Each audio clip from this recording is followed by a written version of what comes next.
सर्वमङ्गलमाङ्गल्ये शिवे सर्वार्थसाधिके शरण्ये त्र्यम्बके गौरी नारायणी नमोऽस्तुते।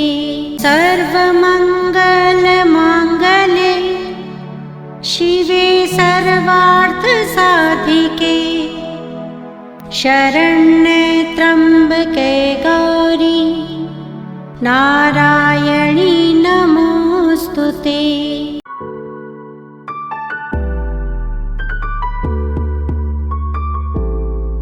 करते समय हाय कहेगा तो बच्चा भी सुबह सुबह आपको हाय ही कहेगा।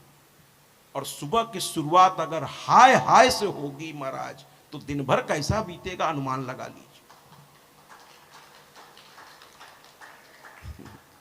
सुबह की शुरुआत हाय से, अरे भैया सुबह की शुरुआत जय माता की, जय सिया राम, जय वीर हनुमान, जिसको भी आप मानते हैं। मैंने कब मना किया?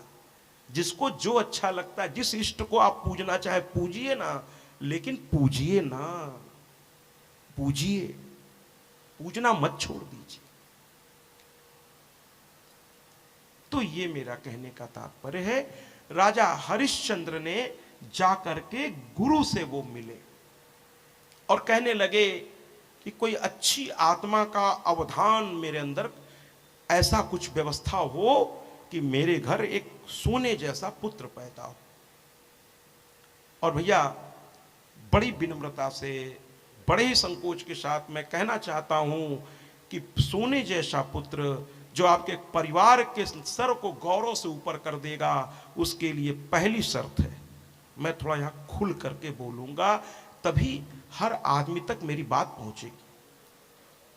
खुल के बोलूंगा, कोई संकोच नहीं करूंगा, आपके हित के लिए जितना हो सकेगा बोल के जाऊंगा। मैं तो बुधवार को मेरी ट्रेन है वापस प्रयागराज, फिर वहां से अगली कथा की ओर प्रस्थान, 2 दिन बस और हूं, है ना।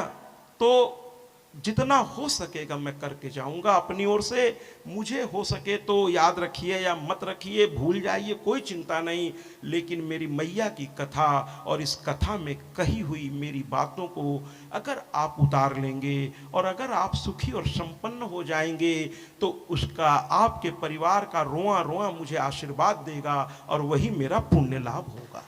न रह जाए तब तो आप उसके भक्त हैं महाराज, नहीं तो काहे का भक्त, काहे का भक्त। बातें आप कर रहे हैं भक्ति की, विचार आपके बदल नहीं रहे, काहे का भक्त।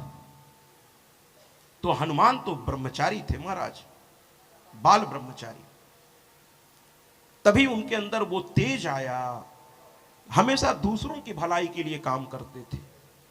तो इसलिए हमेशा याद रखिए कि अपने घर में अच्छी संतान अगर लानी है तो कोख की पवित्रता, चरित्र की पवित्रता, घर में पूजा पाठ का वातावरण और अपने कर्तव्य के प्रति ईमानदार, समर्पित जिस परिवार में लोग होंगे उस परिवार में निसंदेह पुण्य आत्मा ही आएंगे, दुष्ट आत्मा नहीं आ पाएंगे। ये करिएगा। जो बीत गई सो बात गई, आगे की सुध ले।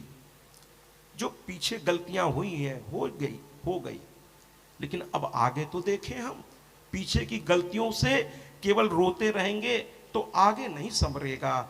पीछे की गलती सिखाती है, पीछे की गलती सिखाती है। दुख जो है आपको बर्बाद करने के लिए नहीं आता महाराज। हकीकत तो यह है कि दुख आपको आबाद करने के लिए आता है। आप कहेंगे कैसी उल्टी बात आप कर रहे हैं। मैं कहूंगा अगर दुख को एक सबक की तरह आप ले तो विश्वास करें आप बर्बाद नहीं आबाद हो जाएंगे, आबाद हो जाएंगे महाराज। दुख से सीखिए। दुख एक लेश हुआ थी उनकी, अब मुझे जाने की इजाजत दो। तो माता ने कहा क्यों जा रहे हो? जब दुख था तब तो तुम मेरे साथ थे, तुम मेरे केवल भतीजे नहीं हो, मैं जानती हूं तुम ईश्वर हो। तो दुख में तुम मेरे साथ थे, और अब मैं सुख आ गया तो तुम कह रहे हो मैं जा रहा हूं। तो कृष्ण ने कहा कि सुख में भगवान का रहना बहुत कठिन होता है, और जो सुख में भी भगवान को बनाए रखेगा उसके पास दुख जल्दी आएगा। रखना, स्वयं को दुख पहुंचा के भी दूसरों के सुख के लिए अगर तुम काम करती हो मां, तो फिर भगवान तुम्हारा घर कभी नहीं छोड़ेगा, कभी नहीं छोड़ेगा। इसलिए अच्छी आत्मा को बुलाने के लिए प्रयास कीजिए। जब भी आपके घर में कोई माँ बनने के लिए और उन्मुख हो तो आचार्यों से जाके पूछिए। संस्कार 16 संस्कार बताए गए हैं महाराज। अब वो बहुत विधिवत बताने का समय यहाँ नहीं है, ये आचार्य आपको पूछेगा तो एकांत में वो बता देंगे। गर्भाधान भी एक संस्कार है महाराज, हमारे हिंदुस्तान नहीं, हमारे सनातन धर्म में ये एक संस्कार है, ये कोई भोग विलास नहीं है। अरे राम राम राम, ये दुनिया की सबसे श्रेष्ठ पद पर आप बैठने जा रहे हैं, माता और पिता, ये जीता जागता इस पृथ्वी का भगवान है। उस भगवान को तो पता नहीं कब देखेंगे या नहीं देख पाएंगे, लेकिन ये भगवान रोज दिखते हैं। आप इनको प्रणाम करिए, उस भगवान तक प्रणाम पहुंच जाएगा। अरे विंध्याचल बाद में जाएंगे, मैहर बाद में जाएंगे, वैष्णो देवी बाद में जाएंगे, लेकिन अपनी मैया के चरण तो रोज छुएंगे। मैया के चरण, अपनी जननी का चरण अगर आपने छू लिया किसी भी रूप में, सामने नहीं है, उनकी तस्वीर है, उनकी यादें हैं, उसी को प्रणाम कर लीजिए। अगर आप कहीं घर से दूर हैं या दुर्भाग्यवश अब इस संसार में वो लोग नहीं हैं, तो प्रणाम जरूर करिए। सुबह प्रातः होत राजा रामचंद्र जी से सीखिए, सुबह होते ही नित्य क्रिया के बाद पहला मुख अगर वो किसी का देखते थे तो अपने माता पिता का। ऐसे आदरणीय पद पर अगर आपको बैठना है तो जैसे आईएएस बनने की तैयारी एक बच्चा करता है तब जाकर आईएएस जैसे पदों पर सुशोभित होता है, उसी तरह माता पिता बनने के लिए भी एक तैयारी करनी चाहिए, विधिवत आचार्य की देखरेख में। यूं ही नहीं, मैंने कहा ना कि वासना से पैदा होने वाला पुत्र पुत्र नहीं हो सकता, वो लड़का हो सकता है या लड़की, पुत्र या पुत्री नहीं हो सकती। लेकिन उपासना से जब होगा तो फिर वो निसंदेह राजा राम जैसा होगा। इसलिए वासना नहीं, उपासना से हम आने वाली पीढ़ी को इस संसार में ले आएंगे, उपासना से। आइए इस कथा में आगे बढ़ते हैं। तो हमारे राजा हरिश्चंद्र ने कहा, गुरुदेव क्या करूं? अब की गुरुदेव ने यज्ञ की, इनकी हर राजा की अलग अलग ग्रह दशा, उनकी सोचों का तरीका, तो गुरुदेव जो है अलग अलग तरीका बताएंगे। एक ही तरीका सब पे लागू नहीं होता महाराज, इसीलिए आचार्यों से मिलना चाहिए, विद्वानों से मिलना चाहिए, संतों से मिलना चाहिए, शास्त्र का अध्ययन खुद भी करना चाहिए और सुनना भी चाहिए। बिल्कुल, तभी तो आपको पता चलेगा। तो इन्होंने जो है कहा कि देखो तुम्हारी समस्या थोड़ी दूसरे तरह की है, यज्ञ से ये नहीं समाधान होगा। तो कहे फिर? तो कहे तुम्हें तपस्या करनी होगी। कहे किसकी? तो कहे वरुण देव की। वरुण देव, ग्रह नक्षत्र के हिसाब से भी चीजें बदलती हैं महाराज। और सबसे बड़ी तो मैं आपको बड़ी विनम्रता से कहना चाहूंगा कि चीजें बदलती हैं आपके कर्म के हिसाब से। ग्रह नक्षत्र तो ठीक है, कर्म, अगर आपके कर्म सुकर्म हैं तो ग्रह अपने आप अनुकूल रहेंगे, लेकिन अगर कर्म ही कुकर्म की ओर अग्रसर है तो ग्रह कोई भी अनुकूल कितना भी करा लीजिए होने वाला नहीं है, होने वाला नहीं है महाराज। इसलिए मैं विनम्रता से कहना चाहता हूं कि अपने कर्म को सुकर्म बना के रखिए, अपने आप सब कुछ हो जाएगा, अपने आप सब कुछ हो जाएगा। राजा से कहा गया कि आप वरुण के पास जाएं, तपस्या करें वरुण देव, वरुण देव की तपस्या। राजा ने पूरा ऋषि से समझ लिया, संतों विद्वानों से समझ लिया कैसे पूजा पाठ। कभी कोई संत या विद्वान आप उसको आमंत्रित करें और घर अगर आ जाए, जल्दी ये लोग आते नहीं हैं, लेकिन अगर आ जाएं तो उनसे भौतिकवादी चीजें मत मांग बैठिएगा। ये मत मांग दिएगा कि हमारी बहू को बच्चा नहीं हो रहा है, या हमारी बिटिया की शादी नहीं हो रही है, या हमारा लड़का आईएएस में 2 बार से बैठ रहा सक्सेस नहीं हो रहा है। ये भौतिकवादी चीजें, ये उनके कर्मानुसार फलीभूत होंगी, उसमें आपका हस्तक्षेप चलेगा भी नहीं। अगर उनसे मांगना है तो ये मांगिएगा कि हे गुरुवर, हे विद्वतगण, हे आचार्य, हे ऋषिवर, हे मुनिवर, हे संत शिरोमणि, हे पुजारी गण, ये सारे पद है अलग अलग। उन्होंने ये कहा कि उनसे बस ये कहिएगा कि बस कुछ ऐसा बता के जाइए जिसे अगर हम अपने आचरण में उतार लें, यानी हमारी दिशा कैसे ठीक होगी जीवन की, वो बता के जाइए।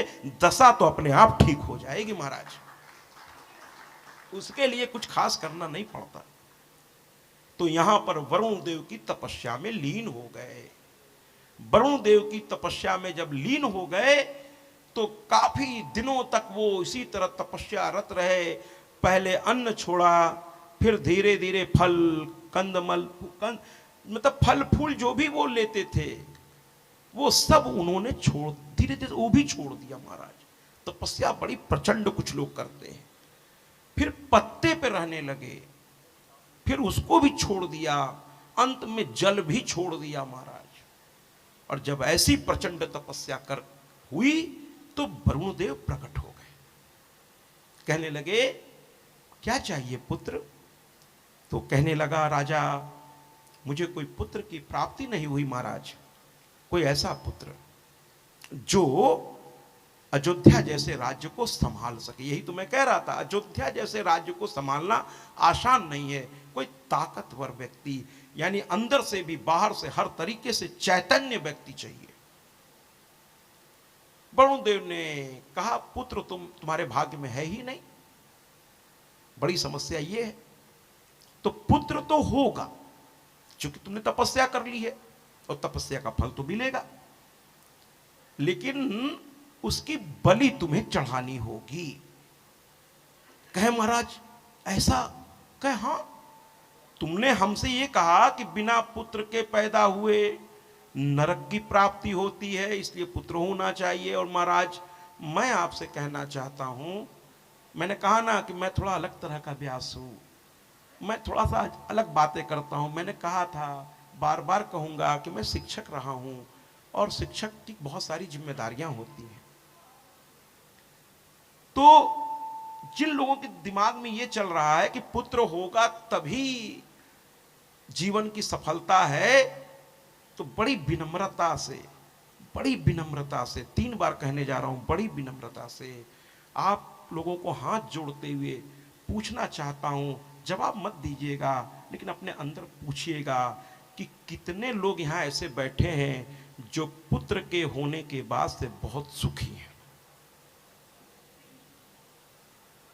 कितने लोग यहां ऐसे बैठे जो अपने पुत्र से हर तरह से संतुष्ट हैं, परम प्रसन्न हैं और सोच रहे हैं कि अरे मुझे तो अनमोल रत्न मिल गया है। कितने लोग हैं? हकीकत तो यह है महाराज कि परिवार जैसे जैसे बढ़ता जाता है, आपकी समस्याएं वैसे वैसे बढ़ती जाती हैं। कभी कभी तो आपके मुंह से निकल जाता होगा, अकेला ही अच्छा था, अकेला ही अच्छा था। मैं गृहस्थी को गलत नहीं कह रहा हूं, अरे राम राम, वो तो सुखदेव का प्रसंग आएगा तो इस पे चर्चा होगी। सुखदेव जी गृहस्थी अपनाना नहीं चाह रहे थे और व्यास जी कहते तो तुम्हें गृहस्थी अपनाना चाहिए। दोनों के बीच काफी वार्तालाप हुई है, पिता पुत्र के बीच। मैं ये नहीं कह रहा हूं, लेकिन ये जरूर कह रहा हूं कि किसी से इतनी उम्मीद मत लगा लीजिए कि कल को उससे जितनी आप उम्मीद लगाएंगे उतनी ही तकलीफ रिटर्न में आपको मिलने वाली है महाराज। उम्मीद मत लगाइए, संसार है, आप भी अपना कर्तव्य करते जाइए। कोई अपना नहीं, कोई पराया नहीं, सब अपने हैं और सब पराए हैं। इसलिए किसी से बहुत उम्मीद, क्योंकि जितना उम्मीद लगाएंगे ना महाराज, उतना ही ये टूटता है जब वो आपकी उम्मीद पर खरा नहीं उतरता। वो इसलिए उम्मीद मत लगाइए, इतने अपने आप को कमजोर मत बनाइए कि आपकी खुशी कोई दूसरा तय करे। वो अच्छा है तो आप खुश हैं, और वो आज गड़बड़ हो गया तो आज आप दुखी हो गए, यानी आपकी चाबी आपके पास नहीं है, उसके पास है। इतना कमजोर अपने आप को मत बनाइए। खुश और दुख आप अपने कर्मानुसार होइए, उसके कर्म का फल वो जाने। आप समझा सकते हैं उसको, जितना हो सकता है प्रयास कर सकते हैं, लेकिन आप उसके भाग्य को, उसके प्रारब्ध को नहीं बदल सकते। वो प्रारब्ध से प्रेरित काम करता जाएगा जिससे उस फल की उसे प्राप्ति होगी, आप उसको नहीं रोक सकेंगे। तो कहने का तात्पर्य यह है कि बहुत किसी से लगाव, ये मैंने कहा था ना, मधु कैटभ हर इंसान के अंदर होता है। मधु माने राग, ये कोई राक्षस नाम वो कथा के रूप में है, लेकिन वो प्रतीक है। राग माया मोह मधु है, ये हर के व्यक्ति के पास है। और कैटभ माने ईर्ष्या द्वेष, ये दोनों राक्षस थे, भगवान विष्णु नहीं जीत पा रहे थे महाराज। 5000 वर्ष तक युद्ध करते रहे, बिना मैया के कृपा के नहीं जीत पाए। उसी तरह से इसमें भी ध्यान रखना होगा। तो कुल मिलाकर के अयोध्या के जो नरेश हैं, अयोध्या के जो नरेश हैं, उन्होंने तपस्या की वरुण देव की, और जब वरुण देव की तपस्या हो पूरी हुई और वो सामने आए, तो इन्होंने कह दिया मुझे एक पुत्र की प्राप्ति चाहिए, और पुत्र की प्राप्ति के लिए ही मैंने ये तपस्या की थी। उन्होंने कहा ठीक है, पुत्र तो होगा, लेकिन उसकी तुम्हें बलि चढ़ानी। हकीकत में वरुण देव राजा हरिश्चंद्र के आने वाले जीवन को जानते थे, इसलिए उन्होंने एक परीक्षा के लिए ये बात कह दी। इन्होंने उस समय, देखिए यही हम भी करते हैं, कोई चीज चाहिए तो बस एक ही चीज होता है, एन केन प्रकारेण उसको हम प्राप्त कर लें, बिना ये सोचे कि इसका नतीजा क्या होगा। हाँ हाँ कर देते, हाँ हाँ ठीक है, हाँ हाँ ठीक है, हाँ हाँ ठीक है। तो कुल मिलाकर के यहां वरुण देव से इन्होंने हाँ कर दिया, हाँ हाँ ठीक है, पुत्र हो जाएगा, हमें मुक्ति मिल जाएगी, पूर्वजों के ऋण चुक जाएंगे, और उसके बाद उसकी बलि चढ़ा दूंगा, कोई दिक्कत नहीं। वरुण देव मुस्कुरा दिए, क्या अच्छा। इसके बाद कुछ दिनों के बाद रानी ने एक पुत्र रत्न की प्राप्ति अयोध्या को हुई। अयोध्या को उसका युवराज मिल गया, पूरी अयोध्या खुशी से झूमने लगी। और जैसे ही षष्ठी पूजन, छठवें दिन जो पूजा की जाती है, षष्ठी माँ की कथा भी आएगी, कल से सारी माताओं की कथा। सबसे पहले सती के, आज तो समय थोड़ा कम है, नहीं तो मैं तो सोचा था आज ही सती और पार्वती की कथा मैं आपको सुना के उठता। तो कुल मिला के कल सब एक से, कल से और बड़ी संख्या में आप लोग आइए, कल से माँ की कथा और तेजी से आगे बढ़ेगी। तो यहाँ पर वरुण देव जो है प्रसन्न होकर के चले गए, और छठे के दिन यानी बालक के उत्पन्न होने के छठवें दिन वरुण देव आ गए और कहने लगे अपने पुत्र की बलि चढ़ाओ, तुमने वादा किया था। तब राजा को होश आया, कहने लगे अब देखिए, अब बुद्धि लगाने लगे। अब देखिए इंसान में यही समस्या है, जरूरत से ज्यादा बुद्धि भी नहीं लगानी चाहिए और जरूरत से कम भी नहीं लगानी चाहिए। हर चीज में एक पतली सी मर्यादा होती है महाराज, इधर गए तो गड़बड़, इधर गए तो गड़बड़, उसको मेंटेन करके रखिए। साइकोलॉजिस्ट के पास आप जाएंगे तो नॉर्मल बिहेवियर और एबनॉर्मल बिहेवियर में वो कहता है एक पतली सी रेखा होती है। जैसे हम अपनी भावनाओं को प्रकट कर रहे हैं, ये नॉर्मल बिहेवियर है, लेकिन उस भावनाओं को कहते कहते यहाँ पता नहीं क्या क्या कहते चले जा रहे हैं, सामने वाला उसका पता नहीं क्या अर्थ लगा रहा है, हमको इसकी परवाह नहीं, हम शुरू हैं। ये एबनॉर्मल बिहेवियर है। साइकोलॉजिस्ट आपको समझाएगा कि नॉर्मल बिहेवियर में रहिए महाराज, जो समाज स्वीकार करे वहीं तक अपनी बात रखिए, बाकी बातों को मत रखिए, वो आपकी भावनाएं अंदर रखिए। तो यहां पर अब वरुण देव को देखिए ये समझाना शुरू कर रहे हैं। आप तो उन हरिश्चंद्र को जानते हैं ना जो सत्यवादी थे महाराज, लेकिन उसके पहले का दृश्य मैं आपको दिखा रहा हूं, वरना आप विश्वामित्र को कोसेंगे। और मैं नहीं चाहूंगा कि मेरे इस व्यासपीठ पर बैठे बैठे किसी संत को कोई कोसे। अगर वास्तव में वो संत है तो वो ऐसा कोई काम ही नहीं करेगा महाराज। अब संत का चोला पहनकर रावण जैसा कोई आ गया तो वो एक अलग, वो संत नहीं है, उसने केवल चोला धारण कर रखा है। वो आपको पहचानना होगा कि कौन वास्तव में संत है और कौन चोला धारण करके सामने खड़ा है। तो कहने का तात्पर्य यह है कि अब जो है यहां पर हरिश्चंद्र जी क्या कहते हैं, आप तो सत्यवादी हरिश्चंद्र को जानते थे, मैं एक ऐसे हरिश्चंद्र जी से आपका परिचय करा रहा हूं। कहते क्या है, अरे देखिए 6 दिन में अच्छा नहीं है, आप तो जानते हैं कि पुत्र के उत्पन्न होने के 10 दिन बाद पिता शुद्ध होता है और 1 माह के बाद मां शुद्ध होती है, और जब तक दोनों पति पत्नी हम शुद्ध नहीं होंगे तब तक आपका पूजा पाठ कैसे करेंगे। वरुणदेव मुस्कुरा दिए, क्या अच्छा ठीक है, 1 महीना भी कौन सा दूर है, 1 महीने बाद आऊंगा। तो कह नहीं महाराज अन्नप्राशन भी तो होना है, तो 6 महीने पर आइए, जब तक उसको थोड़ा दांत न निकल जाए तो उसको हम बलि पशु कैसे बनाएंगे। वरुणदेव ने कहा अच्छा, मैंने 1 महीने बाद भी ना आऊं, 6 महीने बाद, ठीक। वरुणदेव चले गए। 6 महीने बाद आए, कहे महाराज अन्नप्राशन हो गया, कहे हाँ, कहे फिर अब देर किस बात की है, बलि हो जाए। कहे नहीं नहीं, अभी इसका नामकरण, वो तो घरेलू नाम हम लोग रख दिए हैं, नामकरण संस्कार होना चाहिए, और साथ ही साथ यज्ञोपवीत संस्कार। अभी कहते कहते रुक गए, कहे अभी से इतना बोल दूंगा तो वरुणदेव मानेंगे नहीं, तो कहे ठीक, नामकरण संस्कार कराना है करा लो। फिर चले गए। फिर कुछ दिनों के बाद आए, कहे महाराज हो गया, कहे हो गया, कहे अब तो चढ़ाओ, तो कहते हैं नहीं, यज्ञोपवीत संस्कार हो जाने दीजिए। तो वरुणदेव ने कहा अच्छा। फिर चले गए। फिर ये आए, कहे भैया अब यज्ञोपवीत भी हो गया ना, आपका बच्चा तो काफी बड़ा हो चुका है, तो कहे महाराज थोड़ी शिक्षा ले ले, गुरुकुल चला जाए। वरुणदेव नाराज हो गए, कहने लगे ये तय था क्या हमारे तुम्हारे बीच ये सारी बातें, तुमने तो कहा था पुत्र की उत्पत्ति होते ही पितृ ऋण से मैं मुक्त हो जाऊंगा, उसके बाद बलि चढ़ा दूंगा, फिर ये नई नई शर्त क्या है। भाई कोई चीज आपने, कोई बिजनेस में या कहीं भी एक आपने कॉन्ट्रैक्ट पेपर साइन की, तो उसमें कुछ बना दिया गया कि ये पालन दोनों लोगों को करना है, अब उसमें नई नई ला करके आप रूल्स रेगुलेशंस ऐड करेंगे, तो ये ठीक बात है क्या, पहले ही क्यों नहीं किया।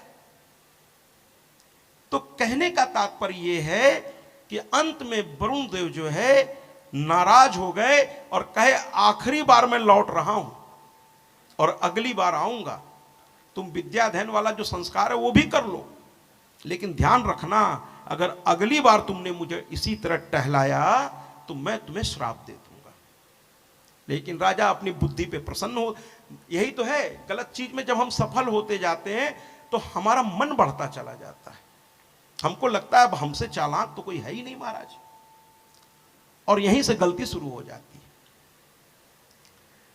तो ये चले गए और उधर रोहित को पता चल गया कि हमारे बलि की चर्चा हो रही है, इसलिए रोहित एक दिन चुपचाप घर से निकल के कहीं दूर जंगल में जाके छुप गया। ये आपने हरिश्चंद्र की कथा में कभी ये कथा शायद ही सुनी हो, ये उनका एक पहलू है, उनके चरित्र का एक पहलू ये भी है हरिश्चंद्र के परिवार का। रोहित जाकर के छुप गया। अब पिता तलाशने लगे, और राजा थे, अगर तलाशने पा जाते तो क्यों ना तलाश लेते, सच्चाई ये कि वो तलाशना ही नहीं चाहते थे पूरी मन से, थोड़ा बहुत सैनिक वैनिक भेज के किया, लेकिन रोहित काहे को मिले। जब राजा पीछे पड़ जाए, अगर प्रदेश की पुलिस किसी क्रिमिनल के पीछे पड़ जाए महाराज हाथ धो के, तो पाताल से ढूंढ लाएगी।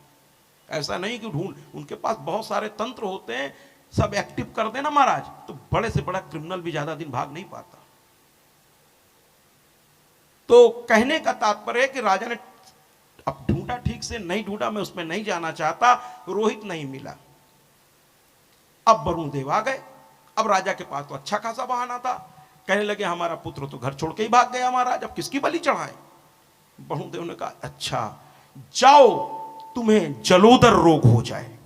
ऐसा कह के वरुणदेव क्रोध से चले गए। बड़े लोग क्रोध में भी ज्यादा बोलते नहीं, वो नहीं बोले कि तुम झूठे हो, मक्कार हो, ये हो वो, कुछ नहीं कहा, कि जाओ तुम्हें जलोदर रोग हो जाए। अब उस रोग से ये इतने प्रताड़ित हुए कि अब एकदम छटपटाने लगे। तो अभी भी अपने लड़के को ढूंढने की पूरी व्यवस्था नहीं कर रहे हैं। क्या कर रहे हैं? मंत्री से पूछ रहे हैं कोई रास्ता बताइए, कोई रास्ता बताइए। मंत्री ने कहा देखिए पुत्र कई प्रकार के होते हैं, हाँ आप औरस पुत्र भी ले सकते हैं, उनको भी पुत्र का दर्जा प्राप्त है। तो कहे कैसे? कहे किसी ब्राह्मण के लड़के को धन दे के खरीद लीजिए, उस जमाने में सब होता था, वो आपका पुत्र हो गया, उसी की बलि चढ़ा दीजिए। मैंने अपने पुत्र की नहीं चढ़ा रहे, ब्राह्मण के लड़के को गरीबी का फायदा उठाते हुए। और वो जो है डुगडुगी पिटवा दिया गया कि जो अपने बच्चे को बेचना चाहता है बेच दे, राजा खरीदने को तैयार है, मुंह मांगी कीमत मिलेगी। एक ब्राह्मण जो बहुत तकलीफ में था, उसने अपने मझेले बच्चे को, बड़े वाले को पिता ने कहा नहीं ये मेरा अंतिम संस्कार करेगा, इसको नहीं बेचेंगे। सबसे छोटा वाले को माँ ने कह दिया मैं इसको बहुत दुलारती हूं, मैं इसको नहीं दूंगी। मझला वाला बेचारा जिसका नाम था सुनह सेप, सुनह सेप, उसको जो है उन्होंने बलि के लिए बेच दिया राजा के हाथों। राजा ने उसको बलि स्तंभ पे चढ़ा दिया। छोटा सा बच्चा, मात्र 7 साल की उसकी उम्र थी। अब वो हाँ रो रहा था और वहां सामने जो है एक बहुत बड़ा चांडाल बहुत बड़ी कटार लेके खड़ा था कि महाराज का आदेश होगा, बस एक झटके में सर धड़ से अलग। इसीलिए मैंने पहले दूसरे तीसरे दिन भी कहा था मैं बलि का बहुत विरोधी हूं, बहुत विरोधी हूं। किसी को दुख दे करके कभी किसी को सुख मिला है कि क्या? तो आइए, कभी किसी को दुख देकर आपको सुख मिल भी नहीं सकता। अब बलि के लिए वो लड़का बंधा हुआ है, रो रहा है। उसी समय विश्वामित्र मुनि का प्रवेश हुआ। अब यहां मैं विश्वामित्र मुनि को ले आऊंगा आपके सामने। विश्वामित्र मुनि जी आए, राजा से कहे ये क्या कर रहे हो? अपने तकलीफ के लिए दूसरे की बलि चढ़ाने का अधिकार तुम्हें किसने दे दिया?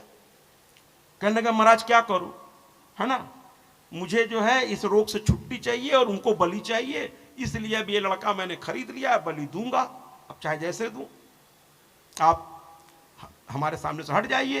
कहने लगा अरे भाई मुझे पहचानो, मैंने तुम्हारे पिता को सशरीर स्वर्ग, जिसकी कथा कल मैंने की थी, सशरीर मैंने स्वर्ग भेजा, मैं वो विश्वामित्र हूं, तुम्हारा भी कल्याण कर दूंगा, इस बच्चे को छोड़ दो। संत जो होते हैं हृदय से बड़े दयालु होते हैं, वो कहे इस बच्चे को छोड़ दो। राजा माना नहीं, मानने को तैयार नहीं। तो विश्वामित्र ने कहा समय गंवाना ठीक नहीं है, संतों के पास उपाय बहुत होते हैं। वो धीरे से उस बच्चे के पास गए, उसके कान में कहने लगे वरुण देव का मंत्र पुत्र मैं तुम्हें देता हूं, यहीं से उनका जाप करना शुरू करो। और उन्होंने कान में वरुण देव का मंत्र दे दिया। कहे रोने से कोई लाभ नहीं होगा, अंतिम समय तक इंसान को अपना कर्म करना चाहिए, केवल छाती पीटने और सर पीटने से हल निकलता नहीं महाराज, इसलिए उसका समाधान ढूंढिए, और जहां समस्या है समाधान भी वहीं से निकलता है।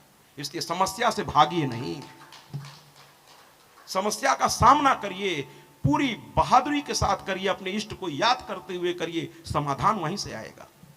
और ये वरुण देव का मंत्र जपने लगा, और जपते जपते आंखें बंद हो गईं, और शायद इस गायक ने इसके इस भाव को बड़े सुंदर ढंग से, भगवान मेरी नैया उस पार लगा देना। आइए ना इस गीत को सुने।